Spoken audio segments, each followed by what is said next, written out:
Welcome to Screen Junkies News. It's Monday, and that means it's time to chart with Dan Murrell. Hello, welcome back. It's the box office. I was here with the Game Master last week because you were out of the office. It's good to have you back. Oh, thank you. I'm so happy to be here. You guys did an amazing job. I was seeing a movie, like we do. You Like know we what do. else is movies? Yes.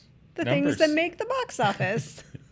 Let's just go to the charts, shall we? Let's go to Jumanji. My God, we were just talking about this. Deja vu Manji. That terrible, awful. I'm very tired today. Jumanji, third week at number one. Nothing new here. This movie it had great competition for 12 Strong and Den of Thieves. Still the number one movie. It is now the fifth highest grossing Sony Pictures movie of all time. It is the number one Sony Pictures movie not named Spider-Man, because it's literally Spider-Man, Spider-Man 2, Spider-Man Skyfall, 3, yeah? Spider-Man Homecoming. It just passed Skyfall this weekend. It's now number 5, and it's probably going to end up at about number 3. It's going to pass a couple of those Spider-Mans. It's going to chase It's the going to web. probably outgross Spider-Man Homecoming. Jumanji... people love it. The only bad news this week is that much like Star Wars last weekend, Jumanji had a huge drop in China, 80% drop. The competition in China is fierce. Last weekend it was a Chinese romantic comedy. This weekend there's a Bollywood movie called Secret Superstar that opened great in China. There's a Ferdinand, which is a movie that came out around Christmas time here. A lot of competition, so but still had a good opening in China. It's still going to make some good money there, about 60, 70, 80 million dollars. Not bad. And if we want to throw up the 2017 chart, it is moving up that chart. It just outgrossed the God of Thunder. The Wow. Rock has Shazammed Thor down into 8th place. Jumanji now the 7th highest grossing movie at the U.S. domestic box office. It's going to jump over it. It's probably going to jump over Spider-Man and end up in the top 5 highest grossing movies here in the U.S. for the 2017 calendar year, even though it'll make most of its money in 2018. Incredible result for that movie. Great for Sony. Great for The Rock.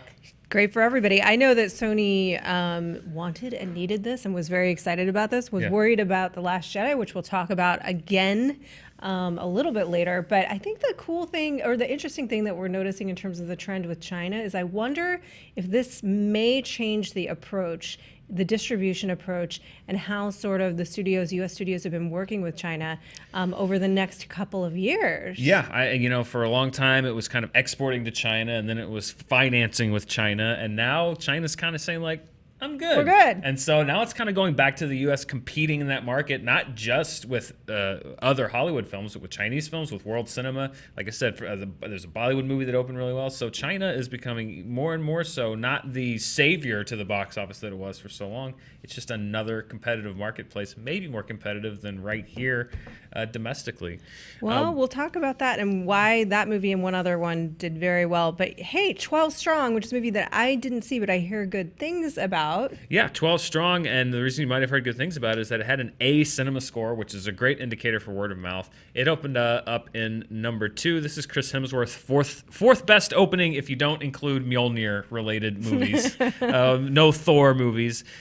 He did better than some of the other movies he's headlined, like In the Heart of the Sea and Black Hat and Rush, which is a really underrated movie that I really liked a lot. If you haven't seen Rush, I've seen Rush. You should check it. Daniel Bruhl, yes. Ron Howard directed it. The really car good racing movie. So not a bad opening for Chris Hemsworth. It opened a little higher than expectations, and at number 3, right behind it, opened about $3 or $4 million above expectations, was a movie that I surprisingly enjoyed. Still surprises me. Den of Thieves, right behind 12 Strong, competing for that number 2 slot. Gerard Butler. This movie's rolling out in February throughout much of Europe. I think Australia and New Zealand, it comes out there in March. And if you're in some European countries for some reason, it's under the name Criminal Squad.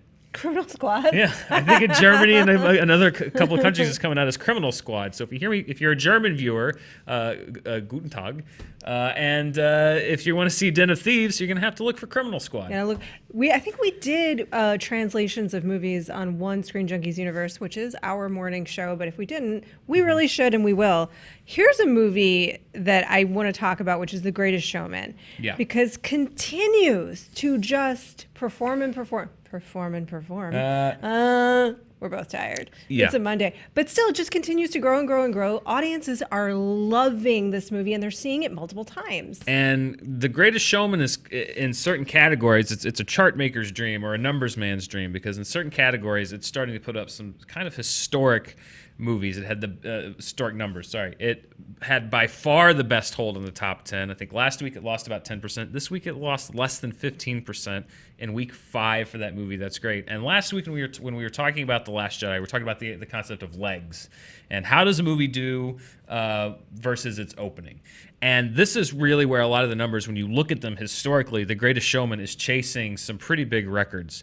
There's a lot of times you'll hear this word multiple thrown around. It's like, what's the multiple on a film? And generally what they mean is you take the opening weekend and then you take the total gross and you see, you know, how many times that opening weekend the total gross is. So most movies, if you get a 2, 3, 4 times multiple, that's good. So for example, if you have a movie that opens at $20 million and it grosses $60 million, you got a 3 times multiple. You made 3 times the amount of your opening weekend. That's good. You want that. Wonder Woman, which is such, you know, a big hit, it made 4 times its opening weekend. Get Out made over 5 times its opening weekend. I mean, those are like big hit smash successes, you know, people talking about it. As of today, The Greatest Showman has made 12.8 times its opening weekend of $8.8 million. So it opened with $8.8 million, and from then on, it's made 12.8 times that. It's grossed over $100 million. That doesn't happen unless you have a movie that it holds incredibly well, that's getting great word of mouth, that has longevity in the theaters, and that's what you're seeing with The Greatest Showman. Jumanji's doing well. It's got like about it's approaching an 8 times multiple, which is great. Like, that's incredible for a movie. But when you look at a movie doing 12, 13 times its opening weekend, that's not just a great box office performer. That indicates a strong upswell of support and popularity among the movie-going audience, because they're either going back to see it again, or they're telling their friends to see it, or they're telling their friends to see it, or both. They're dragging a friend to see it. Exactly. So they can sing along. Which, by the way, smartly, Sing-alongs. Fox is starting to do that now with this movie. They know what they have, and they're starting to promote sing-along screenings of The Greatest Showman. So smart. I mean, man, this thing is this is a juggernaut, and it's interesting because we were pontificating earlier that perhaps both Jumanji and The Greatest Showman thought that they were going to be drained of some of that revenue from another force. Everybody would have predicted the hugest juggernaut, which is The Last Jedi. Right. And look, that is a successful film. It is. Let's not be silly. It's a hugely successful film, but it's also got a lot of interesting numbers. It does. And let's look at these multiples right now. First of all, historically, I want to look at The Greatest Showman. We talked about Avatar and Titanic last week, and about how they opened, you know, fairly well, but they had such longevity in theaters that they just kept on racking up grosses. They had such great legs because most of their grosses happened on the tail end. I wanted to see how The Greatest Showman is doing in comparison to some of the kind of movies that opened smaller or grossed huge on the end and kind of stacked up grosses as it went. So when I talk about wide releases, I kind of looked at the modern era. This is movies that have been released on 2,000 plus screens. That's kind of the modern era of wide release movies. Most of them are on 3,000. I went down to 2,000. And I wanted to look at, where does The Greatest Showman rank as far as movies that multiplied their opening weekend and how much? And it turns out Titanic has the record. Titanic made almost 21 times its opening weekend by the time it was done. But look at what's number 2. It's The Greatest Showman, and that number is going to keep going up because as it makes more money, it's going to multiply its opening weekend over and over again. So The Greatest Showman is number 2. It would have to make about $180 million to beat that Titanic record. I don't know if it's going to do that, but I don't know. I mean, this movie has been hanging around forever. Again, it's putting up crazy numbers. There's one caveat to this, which is one of the reasons that The Greatest Showman opened so low was that its Sunday fell on Christmas Eve, which was not a big movie-going day. So its numbers were depressed by that a little bit. So it kind of has a jump. So I would put an asterisk by this number. By the way, if you add in what it made on Christmas Monday, it would still be at like 8 times its opening weekend. So it's doing fine. I mean, that's still a great number. But this is one of those cases where you're going to see this number thrown around a lot, and it looks impressive, and it is incredibly impressive. However, it does have the benefit of this Christmas Eve Sunday very low gross that kind of vaulted it to this huge, multiple because it had such a small Sunday, as every movie did.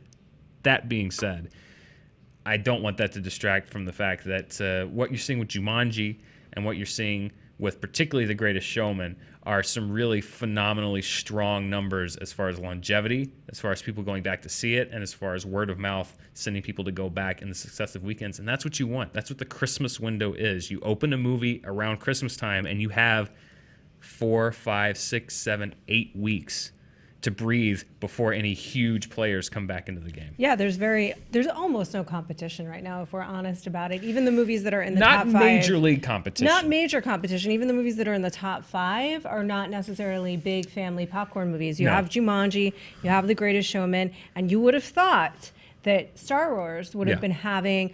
Again, this is a very successful film, but you would have thought that it would be having an even stronger showing moving forward than it is. Yeah. And probably those two movies benefited Yeah. from people not returning to see Star Wars again and again. We talked about this last week as well, about how The Last Jedi was dealing with Jumanji in particular, as far as total gross, is the strongest competition that any Star Wars movie has ever faced. I looked at, when I was calculating all these multiples, I also wanted to check Star Wars.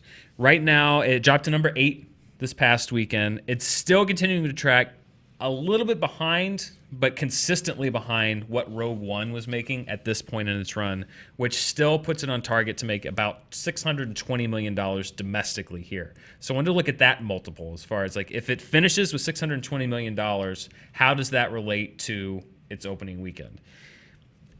It's a little concerning if I'm Disney, because if it sticks to that $620 million final tally, which I don't see why it wouldn't be, it may even be a tiny bit below that, it would only have made 2.8 times its opening weekend, which, that's fine. It would be the only Star Wars movie to not at least triple its opening weekend by the time it had finished its domestic run, which means it would be the most front-loaded Star Wars movie ever. That's a concerning number if you're Disney. Yeah, and this is the thing, and we still have Solo coming out, and sort of I have to imagine that they're slowly but surely going to be assessing those standalone movies, right? Because all they have right now is Rogue One, which is still attached, basically. To, right? So when they really get into standalones, they can make an assessment. However, they have tapped Rian Johnson to make his own trilogy. Yeah. And I have to imagine, again, there's a lot about The Last Jedi that I love. There's nothing about this that's like wanting anything bad to happen. And I love Rian Johnson. But I have to imagine that there are discussions happening right now going like, can we really move forward with this? Can we really move forward with giving him carte blanche to do his own trilogy when this is performing really well for any movie, but underperforming for Star Wars? Well, and that's what, we were breaking down. I was breaking down so many of these numbers last week, and I still stand by when I say this. It's not underperforming by blockbuster standards. No. However, looking at this figure, which wasn't really on my radar last week, and kind of wasn't in my calculations, but looking at that particular one, for a Star Wars movie that's not just on the low end, that is for a saga movie. For a saga movie, that is an underperformance. So that is something that, if I'd thrown that in my data set for last week, maybe I would have been a little more circumspect. I still don't. It's not a flop. No. Which a lot of people still want to say that it is. It is. However, there are, as this thing tails off, and it does kind of, the legs weaken a little bit. I think you get more and more concerned if you're Disney as far as not how this movie is doing, how your next movies are going to be. Yeah, that's the thing, is like, this isn't about, again, this for any blockbuster, it's doing well. It's thinking about that franchise, which they have invested so much in, just buying it. Which that's fine. I mean, they made their money. We're not worried. Merchandising we're and good. everything else. We're not worried about Disney. Yeah. But at the same time, I really think the big deal right now, they got JJ for the last one, so I'm sure they feel confident there, is that next trilogy. That's where I think the conversations are happening. Well, yeah, because you lose those legacy tie-ins into the next one. And honestly, going into this the Last Jedi, or whatever Episode 9 is going to be called, you also lose a lot of, without going into it. If you haven't seen it, I'm not going to spoil anything specifically, but there are some legacy tie-ins that you're also not going to have. Yeah.